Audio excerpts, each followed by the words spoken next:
Hello everyone, welcome to the Mint analysis for 21st March 2022. So today's highlight is how PLIs can help India to leapfrog in green mobility.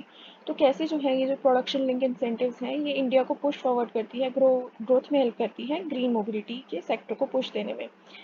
तो तीन major PLI schemes हैं जो government लेके आई है, वो तीन different sectors को जो है कंट्रीब्यूट कर रही हैं। तो सबसे पहले आपको ये जानना ज़रूरी है कि हमें इसकी ज़रूरत क्यों पड़ी। तो जैसे ही पैंडमिक की बात जब जैसे ही पैंडमिक शुरू हुआ तो हमारे पास काफ़ी ज़्यादा शॉर्टेजेस होने लग गई चीज़ों की जो हम चाइना से इंपोर्ट करते थे। और सिर्फ हमें ही नहीं, काफ़ी सारे अलग अलग देशों को ये जो है कमी महसूस हुई कि हम वो जो है एक रॉ मटेरियल जो हम पार्ट्स जो है इंपोर्ट करते हैं वो हम यूज़ लेते हैं अपनी मैन्युफैक्चरिंग करने के लिए। और अब क्योंकि वो पार्ट्स ही नहीं है इसलिए हमें मैन्युफैक्चर करना मुश्किल हो रहा था और जो प्राइजेस हैं वो बढ़े जा रहे थे। तो चाइना के अलावा कोई एक ऐसी कंट्री या फिर हम क्यों ना वो खुद ही कंट्री बन जाए जो ये सारे पार्ट्स जो है वो मैन्युफैक्चर करे। इसलिए ये सारी पीएलआई स्कीम्स जो है वो लेके आई गई।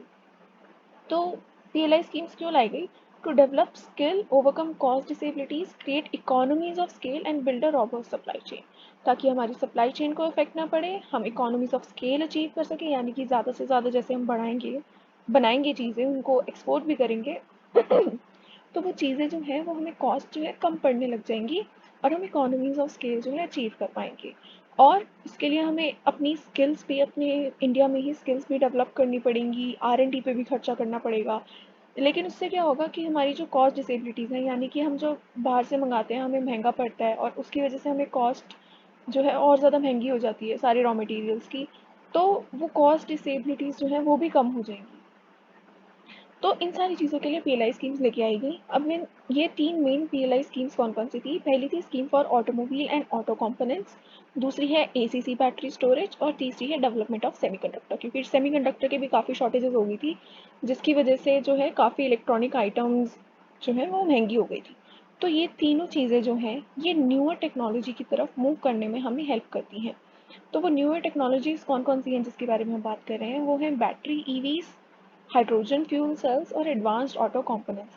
तो इन तीनों चीज़ों को, इन तीनों न्यू टेक्नोलॉजीज़ को बूस्ट करने में हमारी हेल्प करेंगी।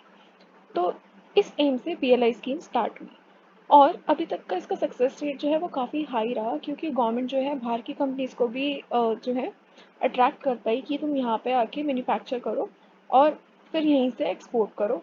तो इसलिए पीएलआई स्कीम्स काफ़ी जो है इन्होंने इन्वेस्टमेंट भी देखा और आप यहाँ पे देख सकते हो कि जो ऑटो पीएलआई स्कीम है उनका जो इन्वेस्टमेंट है, प्रपोज इन्वेस्टमेंट है close to ₹75,000 crore over 5 years. तो इस हद तक जो है सक्सेस रेट मिला।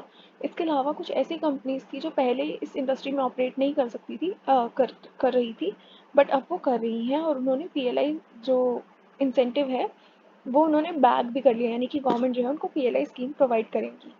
तो उनमें से कुछ है जैसे राजेश एक्सपोर्ट्स, ओला इलेक्ट्रिक, जो क्वालिफाई कर गई हैं फॉर एसीसी, यानी कि ये जो बैटरी स्टोरेज वाली थी, उन वाली पीएलआई स्कीम्स के लिए ये अब एलिजिबल है, इनको मिलेगी वो।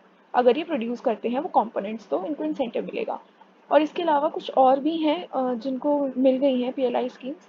तो ये सारी चीज़ें, ये सारी कंपनीज जो हैं, अब अगर ये यहाँ पे बैठ के मैन्युफैक्चर करेंगी, इनको इंसेंटिव मिल रहा है, तो ये फर्दर सप्लाई कर पाएंगी पूरे इंडिया में। और एक बार अगर ये इकोनॉमीज ऑफ स्केल अचीव कर सकती हैं तो ये एक्सपोर्ट भी कर पाएंगी। तो हमें जो है इंडिया को दोनों ही तरीके से जो है एक तो इंडिपेंडेंसी मिल जाएगी कि हमें किसी और देश के ऊपर डिपेंडेंट नहीं रहना पड़ेगा, और हम अपने प्रोडक्ट्स को, क्वालिटी प्रोडक्ट्स अगर हम बनाएं तो वो हम बाहर भी एक्सपोर्ट कर सकते हैं। तो ये सारी चीज़ें जो हैं दिमाग में रख के ही पीएलआई स्कीम लेके आई गई थी और ये सारे एडवांटेजेस इसके हमें देखने को मिलेंगे। अब आते हैं मेन न्यूज़ पे, banks to take Future to debt recovery tribunal. तो फ्यूचर रिटेल ने कहा कि ये जो हम मेरे स्टोर्स थे, जो 950 रिटेल स्टोर्स की बात हो रही है जो अब आरआईएल के अंडर हैं, तो फ्यूचर रिटेल कह रहे हैं कि हमें नहीं पता था कि ये इनके हो जाएंगे, आरआईएल के पास चले जाएंगे। और फ्यूचर रिटेल अब इन्वेस्टर्स को इतनी इजीली भरोसा तो नहीं हो रहा कि फ्यूचर रिटेल को मतलब एज अ सरप्राइज़ ये लगा कि उनके स्टोर कैसे आरआईएल के पास चले गए, क्योंकि एट द एंड जो भी डिसीजन था वो फ्यूचर रिटेल का ही था। अगर एग्रीमेंट को इस्टेब्लिश हुआ है तो ऑब्वियसली इसमें फ्यूचर रिटेल का कुछ ना कुछ तो रहा होगा ना प्ले, उन्होंने हाँ बोला होगा तभी तो वो इफेक्ट में आया होगा। तो अब फाइनली बात ये है कि ये जो 950 स्टोर्स हैं ये RIL ने फ्यूचर को लीज पे दिए थे वापस, इन्होंने डिफ़ॉल्ट कर दिया, अब ये RIL के पास है, फ्यूचर कह रहा है कि मुझे पता नहीं था कि ये वापस RIL के पास चले जाएंगे। तो जो लेंडर्स हैं वो कह रहे हैं कि अब हम इसमें क्या कर सकते हैं, क्योंकि अगर हम इनके ऊपर केस करेंगे फ्यूचर रिटेल के ऊपर, तो ये प्रोसीडिंग्स जो है वो और ज़्यादा टाइम लेंगी, हमें अपना पैसा मिलने में और ज़्यादा देर हो जाएगी। तो उसके लिए वो कह रहे हैं कि हम दो चीज़ें फॉलो कर सकते हैं। तो पहला तो है डेट रिकवरी ट्रिब्यूनल और दूसरा है बैंक्रप्सी ट्रिब्यूनल। तो ये दोनों जो है चैनल्स अब ये देखेंगे, ताकि अपना राइट जो है, जो भी उन्होंने डेट दी है उसके ऊपर वापस जो है इन्फोर्स कर पाएँ, अपना पैसा वापस ले पाएँ। और इसके अलावा क्या है कि बैंक ऑफ बड़ौदा को टास्क दे दिया गया है कि एक केस फाइल कर दिया जाए अंदर under the securitisation and reconstruction of financial assets and enforcement of security interest act. तो ये कुछ एक्ट्स हैं या फिर कुछ चैनल्स हैं जो अभी लेंडर्स जो हैं परस्यू कर रहे हैं, ताकि वो अपना पैसा जो है फ्यूचर रिटेल से वापस ले पाएँ। तो अब देखना है कि आगे जाके ये कैसे ले पाते हैं, लेकिन क्योंकि जो ऑलरेडी कोर्ट्स में मैटर चल रहे थे अमेज़न, RIL और फ्यूचर के, तो उस पे एक नया केस डालना जो है वो लेंडर्स के फेवर में नहीं है, इसलिए अब वो डेट रिकवरी ट्रिब्यूनल जो है परस्यू करें, ये है main news. Next, the wait for a sweet movement for LIC IPOs। तो अब यूक्रेन क्राइसिस की वजह से जो है ऑलरेडी LIC IPO इतना ज़्यादा डिले हो चुका है, और अभी भी LIC IPO सिर्फ यही देख रहा है कि कैसे इन्वेस्टर के सेंटिमेंट बेटर हो और हम अपना IPO जो है वापस लेके आएँ, क्योंकि टाइमिंग बहुत इंपॉर्टेंट हो जाती है। और पहले हमने ये भी देखा था कि ये मई में लाने की सोच रहे हैं LIC IPO, यानी कि 31 मार्च से पहले पहले तो LIC का IPO आने नहीं वाला। और LIC का IPO जो इन्होंने अमाउंट एक कर रखा था कि हमें ₹78,000 जो है हमें फिस्कल ईयर 2022 में पूरे करने हैं, मतलब थ्रू मोनेटाइजेशन, वो अब इनका पूरा नहीं हो पाएगा। तो अभी इसका वेट अभी भी जारी है, और देखेंगे कि इन्वेस्टर सेंटिमेंट्स काफ़ी कब बूस्ट होते हैं। Loss making PSUs under government lens. तो कुछ और भी ऐसे पब्लिक सेक्टर यूनिट्स हैं जो गवर्नमेंट के अंडर हैं।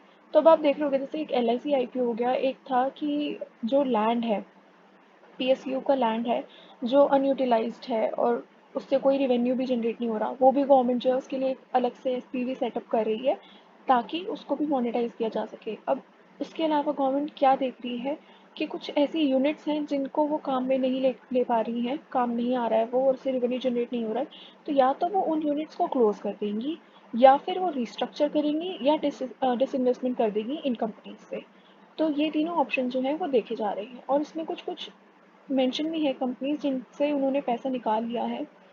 जैसे कि last year the government approve the closure of Scooters India and Bharat pump और स्टील प्रोडक्ट्स लिमिटेड, और उसके बाद HMT watches, HMT Chinar watches. तो ये काफ़ी पुराने ब्रांड्स हैं, HMT वॉचेस, HMT बियरिंग।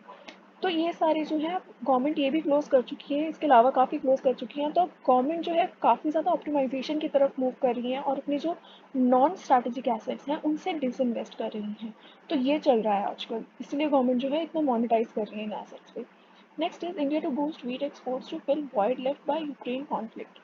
तो यूक्रेन कॉन्फ्लिक्ट की वजह से काफ़ी चैनल्स में जो है डिस्ट्रप्शंस आई हैं, और लोगों को जो है वीट नहीं मिल रहा है। तो जो ऐसी कंट्रीज़ थी जो पहले इंडिया के पास नहीं आती थी वीट लेने के लिए, अब उनको भी वीट चाहिए। तो इंडिया जो है किसी तरीके से इस प्रॉब्लम को, जो लॉजिस्टिक्स की प्रॉब्लम आ जाती है कि कैसे उन तक सप्लाई की जाए, रेलवे नेटवर्क, पोर्ट्स, तो उनको उनकी क्वालिटी बेटर करने की कोशिश कर रहा है। और अभी जिन देशों ने इंडिया को अप्रोच किया है वो है Egypt, Israel, Oman, Nigeria, South Africa. तो ये सारे इन्होंने इंडिया को अप्रोच किया है ताकि वो वीट सप्लाई जो है सिक्योर कर सकें, और आने वाले टाइम में अगर कुछ बात और ज़्यादा बिगड़ जाती है तो एटलीस्ट इनके पास वीट सप्लाई हो। तो इसकी वजह से दूसरा इम्पैक्ट क्या पड़ेगा कि पहले बात, इंडिया को फर्टिलाइज़र में प्रॉब्लम हो रही थी, ये खुद जो है इंपोर्ट करके जो है किसी तरीके से अपना काम चला रहे हैं। और अगर ये भी आ जाती हैं कंट्रीज, तो जो इंडिया के पास बफर है वो इनको देना पड़ेगा। तो कहीं ऐसा ना हो कि इंडिया की जो खुद के कंजम्पशन के लिए जो सप्लाईज हैं वो और ज़्यादा महंगी हो जाए, तो फूड प्राइसेस हो सकता है कि आने वाले टाइम में इंक्रीज़ हो जाए। ये सिर्फ एक थॉट है, ये कहीं लिखा नहीं हुआ, बट ऐसा भी हो सकता है। Tea board of India set for overhaul as exports falter. तो काफ़ी 70 ईयर पुराना जो है एक लॉ चल रहा था, जिसकी वजह से कुछ मतलब टी एक्सपोर्टर्स को प्रॉब्लम हो रही थी, तो अब उसको वापस ठीक करने की कोशिश की जा रही है, उसमें एक अमेंडमेंट लाया जा रहा है। तो अभी क्यों लेके आया जा रहा है, क्योंकि एक तरीके से आप ये कह लो कि जो हमारा एक्सपोर्ट था वो धीरे धीरे कम होता जा रहा है ईयर बाय ईयर। तो यहाँ पे आप देख सकते हो कि the value of T exports जो 12 और 13 में थे वो थे $785 मिलियन। 17-18 में यही फिर उसके बाद ये $700 मिलियन हो गए इन 2020 और 21। अब धीरे धीरे क्या हो रहा है, 2022 पीरियड में ये 628.55 मिलियन रह गए फॉर अप्रैल टू जनवरी, जबकि यही फिगर पिछले साल हमारी थी 642। तो टी एक्सपोर्टर्स को काफ़ी ज़्यादा नुकसान हो रहा है, इसकी वजह से एक अमेंडमेंट लेके आया जा रहा है। और उससे क्या होगा कि फंक्शनिंग ऑफ टी बोर्ड में जो है वो चेंजेस लाए जाएंगे, यानी कि वो अब फैसिलिटेटर की तरीके से एक्ट करेगा, ना कि एक रेगुलेटर की तरीके से। तो ये है एक नया अमेंडमेंट जो लाने की कोशिश की जा रही है। और western sanctions on Russia, one of the largest importers of T from India, threatens export. तो जो इम्पोर्ट्स एक्सपोर्ट्स थे वो कम हो रहे थे, और जो सैंक्शंस हैं उन्होंने टी एक्सपोर्टर्स के लिए प्रॉब्लम और ज़्यादा बढ़ा दी थी, इसलिए भी इस अमेंडमेंट की जो है ज़रूरत पड़ रही है। और टी एक्सपोर्टर्स के पास जो तीसरा एक रीज़न है वो ये है कि इनको काफ़ी ज़्यादा कंपटीशन फेस करना पड़ा है फ्रॉम केन्या एंड श्रीलंका। तो ये थे 3 रीज़न। पहला सैंक्शन, रशियन सैंक्शंस। दूसरा ऑलरेडी डिटोरेटिंग टी एक्सपोर्ट। और तीसरा competition from Kenya and Sri Lanka. तो इसकी वजह से अमेंडमेंट जो है वो काफ़ी ज़्यादा हेल्पफुल रहेगा। Working to improve tax literacy. तो लोगों में जो है आजकल इतनी टैक्स लिटरेसी नहीं है, उसकी वजह से जो टैक्स कलेक्शन है वो गिर रहा है। तो उस टैक्स लिटरेसी को इम्प्रूव करने की बात कर रहे हैं, ताकि अगर लोगों को पता चले कि उनको कब टैक्स भरने की ज़रूरत है और क्या क्या कैसे कैसे वो कर सकते हैं, क्या स्टेप्स रहते हैं, और वो कैसे अपनी चेक कर सकते हैं कि कितनी टैक्सेबल इनकम है वगैरह। तो उसके लिए जो है स्टेप्स लेगी गवर्नमेंट, क्योंकि अगर ऐसा होता है तो टैक्स कलेक्शन इम्प्रूव होगा। और ये देखा गया है कि पहले भी, क्योंकि लोगों को बैंक के बारे में नॉलेज नहीं थी, तो उसकी वजह से बैंक में पैसा काफ़ी कम था। और अगर बैंक में पैसा आता है तो वो इकोनॉमी के लिए बेटर हो जाता है, क्योंकि गवर्नमेंट उसको यूटिलाइज कर सकती है टुवर्ड्स सम कुछ गेन करने के लिए, अपनी इकोनॉमी को बेटर बनाने के लिए। तो ऐसे ही जब बैंकिंग के लिए ये स्टेप लिया गया तो वो अच्छा प्रूव हुआ था। अब सेम जो है ये टैक्स लिटरेसी में अगर ये स्टेप लिया जाएगा तो कलेक्शन बढ़ जाएगा, और वो दोबारा इकोनॉमी की बेटरमेंट के लिए यूज़ हो पाएगा पैसा। Government looks to classify cryptos under GST. तो गवर्नमेंट जो है अब कह रही है कि क्रिप्टोज पे भी, हम क्रिप्टोज भी जो है वो जीएसटी के अंदर आएंगे। वो कैसे लेके आएंगे ये देखने वाली बात है।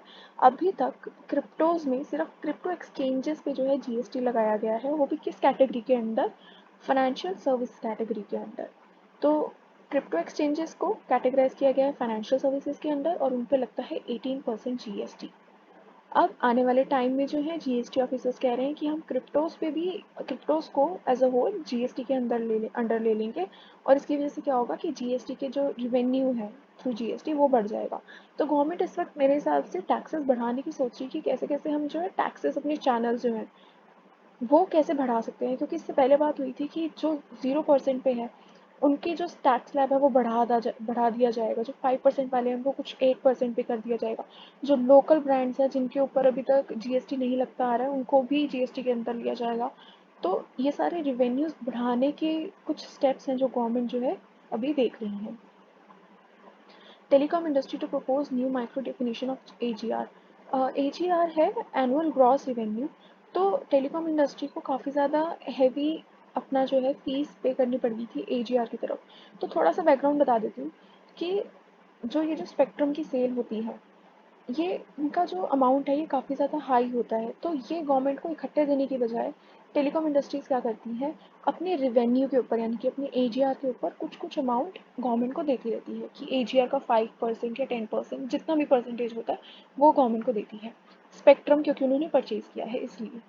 पर एजीआर की जो डेफिनेशन है, मैक्रो डेफिनेशन तो सबको पता है, लेकिन माइक्रो डेफिनेशन किसी को नहीं पता। माइक्रो डेफिनेशन मतलब कि एजीआर के अंडर क्या क्या आता है, क्या जो नॉन ऑपरेटिंग है, नॉन ऑपरेटिंग इनकम वो भी इसमें आएगी या नहीं आएगी।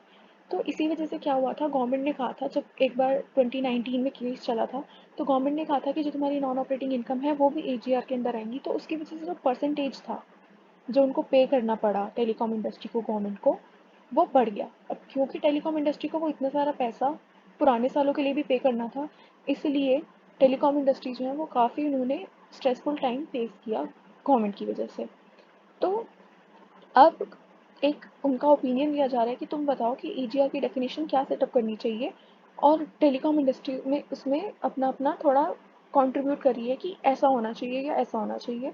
तो इसलिए माइक्रो डेफिनेशन होना काफ़ी ज़्यादा ज़रूरी हो गया है ईजीआर का, क्योंकि अदरवाइज़ अगर फ्यूचर में भी ऐसी कन्फ्यूजन रही तो इन कंपनीज को और ज़्यादा लॉस देखने को मिल सकता है। क्योंकि एक तो आप देख ही चुके हो कि उसमें वोडाफोन आइडिया को अपना स्टेक सेल करना पड़ा टू द गवर्नमेंट, क्योंकि वो अपना फाइन जो है इसे पूरा पे नहीं कर पाता, जो भी उसने एजीआर पे अपने स्पेक्ट्रम पे इनकर किया as a fees to the government. तो ऐसी सिचुएशन आगे ना देखने को मिले, इसलिए स्टेप लिया जा रहा है, डिसाइड किया जा रहा है। तो जो अर्निंग्स हैं, अब आजकल जो शेयर मार्केट है, तो जो वॉलीटिलिटी इंडेक्सेस हैं, वो कम हो रहे हैं, यानी वॉलीटिलिटी कम हो रही है इंडियन इंडेसेस की भी और यूएस इंडेसेस की भी। तो इंडिया के लिए हम देखते हैं इंडिया वीआईएक्स, और यूएस के लिए देखते हैं सीबीओई वीआईएक्स। और इन दोनों की वॉलीटिलिटी अब आप देख सकते हैं कि कितनी कम हो गई है। पहले ये पीक पे थी, अब ये कम हो गई है, यानी कि अब इन्वेस्टर्स का जो कॉन्फिडेंस है वो बूस्ट हो रहा है। तो वॉलीटिलिटी कम हो रही है, लेकिन शायद एलआईसी आईपीओ को लॉन्च करने के लिए इससे और ज़्यादा थोड़ी कम वॉलीटिलिटी की ज़रूरत है, ताकि रिस्क थोड़ा और कम हो जाए और गवर्नमेंट अपना आईपीओ लेके आ सके।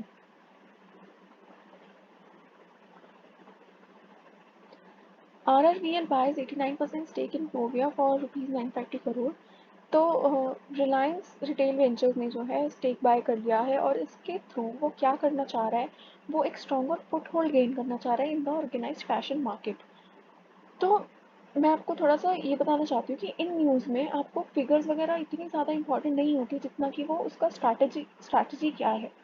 तो इसलिए मैं इसमें कुछ मेन चीज़ें ही करती हूँ, जैसे कि अगर कोई इंडस्ट्री है, वो कौन सी इंडस्ट्री में टैप करना चाह रहा है, उस इंडस्ट्री में टैप करना क्यों उसके लिए इम्पोर्टेंट है, क्या वो कंपटीशन फेस करना चाह रहा है या अपना पोर्टफोलियो डाइवर्सिफाई करना चाह रहा है।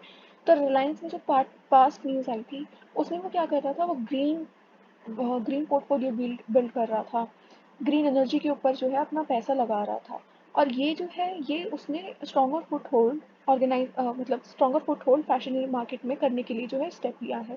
इससे पहले उसने क्या किया था, जब फ्यूचर रिटेल लिया था, वो भी इसीलिए लिया था, क्योंकि उसको इस फैशन इंडस्ट्री में जो है जाना था, इसलिए जो है उसने ये वाला स्टेप लिया था। तो इस तरीके से कंपनीज जो है अपनी स्ट्रैटेजी बनाती हैं, और वो कहाँ इन्वेस्ट कर रही हैं उसका मेन मोटिव हमें पता होना चाहिए, इसलिए ये न्यूज़ जो मैं हाईलाइट करती हूँ। Next is after oil price hike Aramco plans to boost production. तो अरामको, अब ये बताओ कि अरामको अब क्यों प्लान कर रहा है प्रोडक्शन बूस्ट करने का, जब ऑयल प्राइस हाइक हो गई है। तो आप ये देखो कि green carbon net carbon zero जो है गोल था, जो हमने रखा था सारी नेशंस में मिलके। तो सारी कंपनीज कह रही थी ऑयल प्रोड्यूसिंग की, क्या पता आगे जाके इतना जो है हमें प्रोड्यूस करने की ज़रूरत ना पड़े, आगे जाके हम इतना जो एक्सप्लोरेशन सेटअप कॉस्ट होता है इनका वही इतना ही होता है।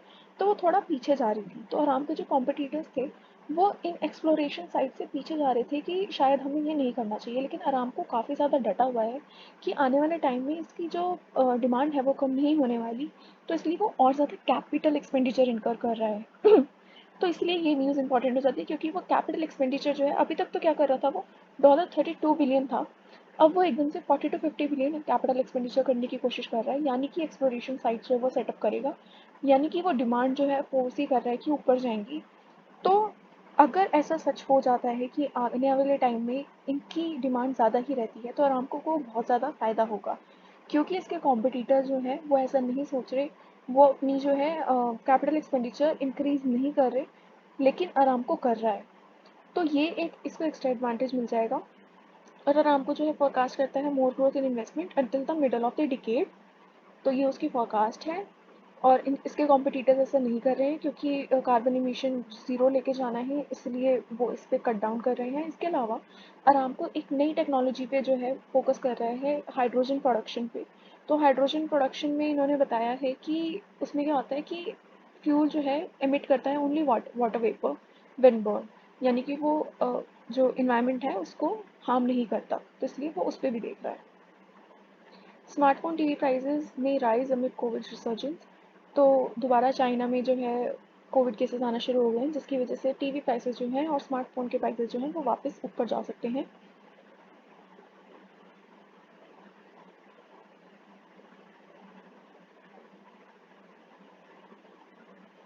Suzuki to invest 10,000 crore for local manufacturing of BEVs।